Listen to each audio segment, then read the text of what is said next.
السلام عليكم ورحمة الله وبركاته. برحب فيكم بقناة الحياة رحلة.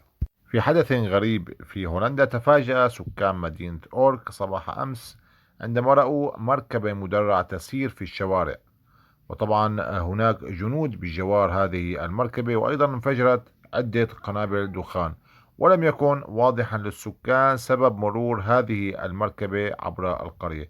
كما بدأت أيضا البلدية غير مدركة لما يحدث، ولكن تبين فيما بعد أن هذه العربة كانت جزءا من حفل زفاف لأحد الأشخاص الموظفين في وزارة الدفاع.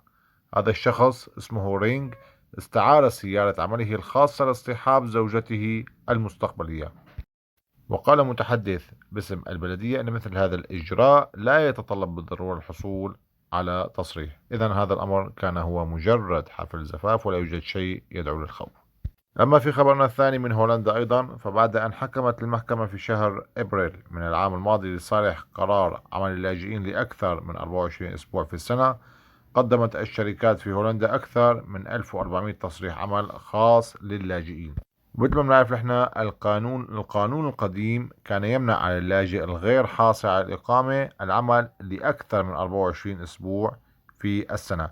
والجدير بالذكر أن هولندا اعتمدت في عام 2022 بشكل كبير على المهارات العالية من خارج دول الاتحاد الأوروبي، حيث أصدرت في هذا العام فقط أكثر من 26 ألف تصريح عمل. أما في خبرنا الثاني من هولندا أيضا، فهو حول سرقة الدراجات في هولندا. فحاليا هناك ارتفاع لمعدل سرقة الدراجات في هولندا بنسبة 10%. وفق آخر إحصائية، فقد تم الإبلاغ عن 85 ألف حالة سرقة الدراجات خلال العام الماضي، مما يشير إلى زيادة بنسبة 10% مقارنة بالعام 2022.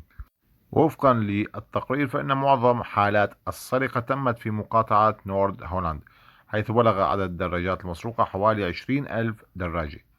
مثل ما شايفين ترتيب المقاطعات مع عدد حالات سرقة الدراجات الهوائية، أكثر حالات السرقة كانت في نورد هولاند ومن ثم باقي المقاطعات.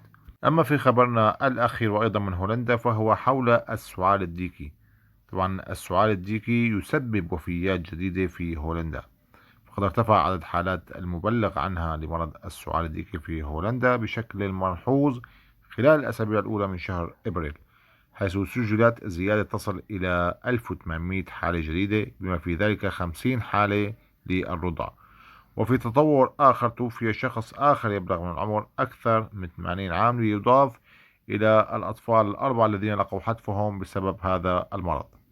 طبعا بالنسبة لخبراء الصحة، فهم يقولون أن سبب هذا الارتفاع في عدد الوفيات يعود إلى تراجع في معدلات التطعيم ضد المرض، وخاصة في مناطق حزام الكتاب المقدس، لاعتقادهم أن اللقاح يتنافى مع معتقدهم المسيحي.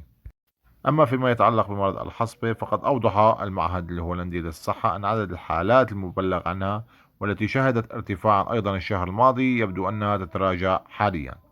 وبهذا الخبر نكون وصلنا لآخر أخبارنا اليوم من أخبار هولندا. أي سؤال بدكم إياه اكتبوا لنا إياه بالتعليقات، وإن شاء الله بنجاوبكم عليه. بس لا تنسونا بإعجاب والاشتراك بالقناة ليصلكم كل معلومة جديدة أنا بنزلها بالقناة. والسلام عليكم ورحمة الله وبركاته.